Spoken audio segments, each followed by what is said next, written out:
আছে ওইদিকে light fan গুলো অফ করে দাও। এই জানলা দরজা বন্ধ করবে না? হ্যাঁ দেখে তো মনে হচ্ছে না।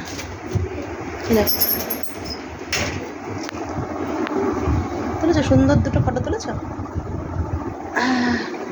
আমি ভয়েসটা করে দিয়ে দেবো। এটা আমি যে অন করলাম না, এইটা টিপলে তো ব্যাক ক্যামেরা হয়, হ্যাঁ কিন্তু সেটা ভিডিও শুরু করলে আর হয় না। ভিডিও শুরু করতে করতে ব্যাক ক্যামেরা হবে, এরকম পাওয়া যাবে। বুঝতে পেরেছো? ইয়েস, কাটো। Happy birthday to you. হ্যাঁ, আমি কি জানো, ক্যান্ডেলটা জ্বালাও। দাও। এটা ক্যান্ডেল না? সেটাই তো। এটা ছোট এর সামনে কিছু একটা। এই বার্থডে গার্লকে নিয়ে একটা ফটো তুলতে। আরে ছেলেটা, ফটো তোলো। অ্যাপেলটা কি করতে কিনেছো? খাওয়া অ্যাপেলটা। ফ্রিজের উপরে, ফ্রিজের উপরে। কি বলবো কাকা। এসব, এদের কি বলবো, সুন্দর করে ফটো তুলতে পারে না। আরে বলতা এদিকে তাকা। হ্যাঁ।